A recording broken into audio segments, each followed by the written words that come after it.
And today we're counting down our picks for the top 10 movie portrayals of real-life gangsters.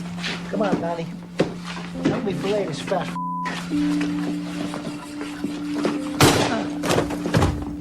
For this list, we've chosen movie depictions of real-life criminals who were part of a gang, which means those baddies who acted alone or as part of a twosome need not apply.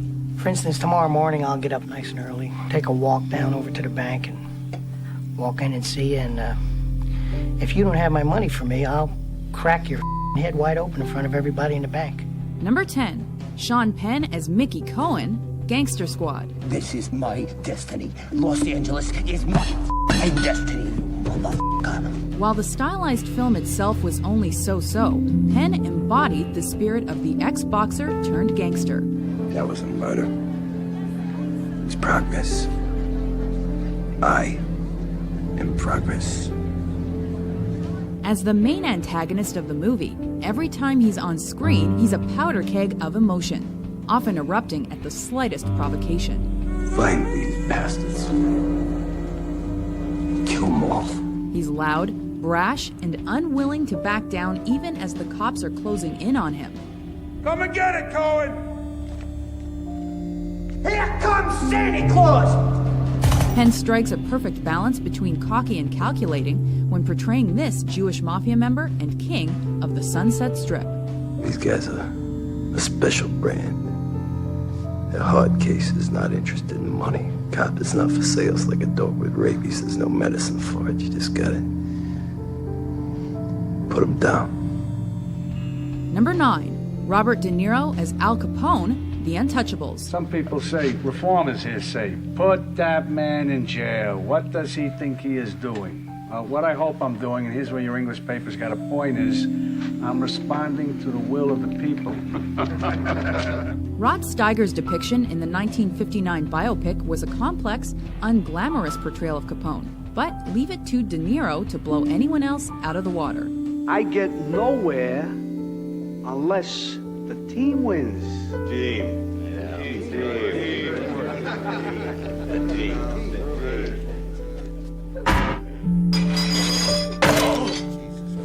Standing out in a film like this isn't a cakewalk, with Billy Drago also giving a great performance as the real-life Frank Nitti.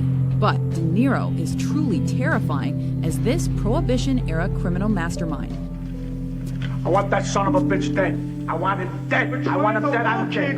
What, am I alone in this world? Did I ask you what you're trying to do? Did I ask you what you're trying to do? Using rough dialogue and a commanding nature to intimidate Agent Elliot Ness, but also standing tall as a high-profile member of society.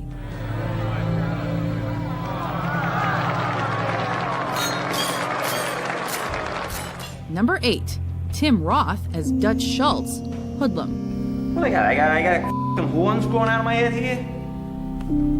I don't feel nothing. There's a toss-up in this film between Roth's performance and Lawrence Fishburne's portrayal of Ellsworth Bumpy Johnson.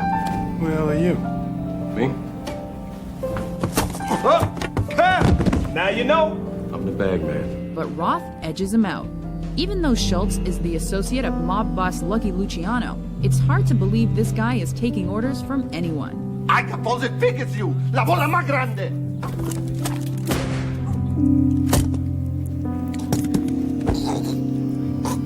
Big balls.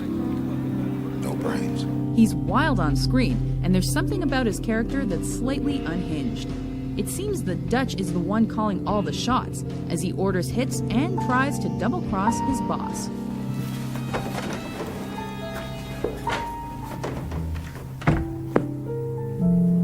Your move? Hoffa will be acquitted, because Hoffa is innocent of the vicious and unsubstantiated charges that face me here. Number 7, Jack Nicholson as Jimmy Hoffa, Hoffa. Even though the movie only met with fair reviews, Nicholson perfectly embodies this larger-than-life Teamsters boss. I heard that before. Mostly told in flashbacks, it tells the story of how Hoffa came to be such a powerful political figure and enemy to JFK, among others. Nicholson is quietly menacing, and it's easy to tell he's not someone to be messed with. So I want to give you a piece of advice. Don't ask for something. It's a burden to you if you get it. He brings his trademark poker face to the role, Huh? making it impossible to guess what he's thinking. Hey, you know what they used to say in the old days? Tell me now, because I want to find out about it anyway. Number 6, Al Pacino as Benjamin Lefty Ruggiero, Donnie Brasco. What do you want me to say? Go ahead, try and sell it. You want to be a Dunsky? Give it a shot. Dunsky? You call me a Dunsky? Ruggiero would strictly be the bad guy in any other film, but in this portrayal, his character is much more complex. Well, you gonna walk out on me? You don't walk out on me. I walk out on you. His friendship with undercover agent Donnie Brasco shows that he's more than a killer. He's a low on the totem pole mafia man who's been passed over for promotions and has a son at home who's struggling with drug addiction. He's gonna be all right. He'll be all right, though. Pacino's Ruggiero is a man with everyday problems, so it's almost easy to understand why he does what he does. I'm so disgusted with you. You know that? Yeah, you just said it. Yeah. Just so you know. Number 5, Warren Beatty as Benjamin Bugsy Siegel, Bugsy. First, the name is Ben, as Benjamin is in the Bible. And second, I'll see all of you at the opening of the Flamingo on Christmas Day, okay? When you've also portrayed the iconic Clyde Barrow, playing the tough guy starts to come naturally. I owe you my life, Ben. I'd say that's a fair assessment. God bless you, Ben. At least that's the case with Beatty, when he depicts mobster turned hotelier turned Vegas big shot, Bugsy Siegel. Beatty plays Bugsy as a man with vision others can't see, who decides to start a hotel casino in the desolate terrain of Las Vegas. I got it! It came to me like a vision! Like a religious epiphany! You're not talking about God, are you, Ben? I am talking about the single best idea I ever had. He's a complicated man trying to keep the love of his woman while gambling on their future. But that doesn't make him soft. But you know something? That's for summer. And Jerry, I don't think you have to worry about summer. Oh, Ben, no, don't. It's just business. He's selling insurance, reporting dresses. Number 4, Daniel Day-Lewis as Bill the Butcher Cutting, Gangs of New York. Amsterdam. I'm New York. Day-Lewis is one of those actors that completely transforms himself on screen, and he's almost unrecognizable as the Butcher.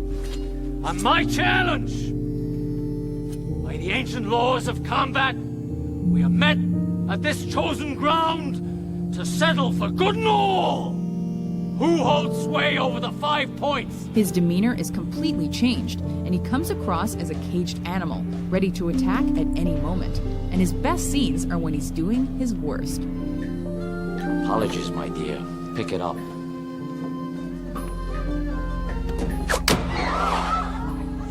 Though the character is not exactly a true-to-history portrayal of the real Bill the Butcher, whose family name was Poole, not Cutting, the role still earned Day-Lewis the 3rd Oscar nod of his career.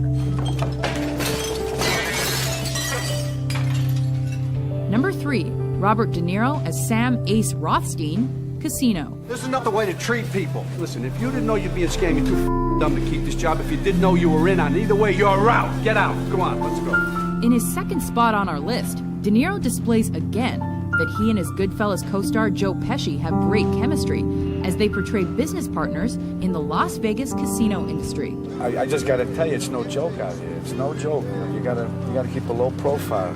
It's not like back home. Right off the bat, they don't like guys like us. And this sheriff's a real cowboy. Even the coppers aren't afraid to bury people out in the desert here. As a gambling handicapper, De Niro depicts Rothstein as someone calculating, methodical, and more conservative than his partner. From now on, I want you to put an equal amount of blueberries in each muffin. An equal amount of blueberries in each muffin. You know how long that's going to take? I don't care how long it takes. Sam doesn't let anything slide past him, though, and his attention to detail leaves him as the only one unscathed. You all right? They had other ideas for me. So you are what you are in this world. Number 2, Denzel Washington as Frank Lucas, American Gangster. Either you're somebody, or you're nobody. I'll be right back. As Harlem heroin dealer turned kingpin Frank Lucas, Washington gives one of the strongest performances of his career. You gonna shoot me in front of everybody? Huh? Come on. He takes Lucas's Scarface-like tale and paints it as the classic American success story of working hard to achieve your dreams. But in this case, working hard means hiding heroin underneath the coffins of soldiers on their way back from Vietnam. You think you're going to take 100 kilos of heroin into the U.S. and you don't work for anyone? Someone is going to allow that? That's right. The movie may have fictionalized some aspects of Lucas's life, but every bit of this performance is believable.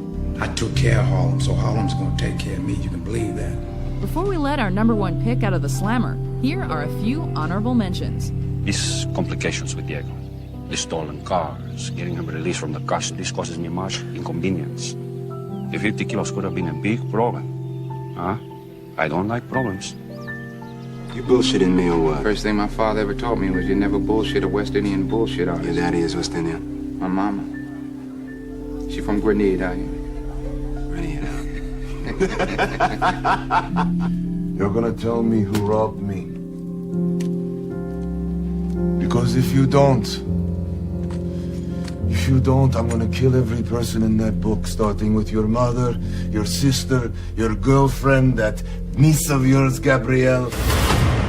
That's $2,000. Minus my commission.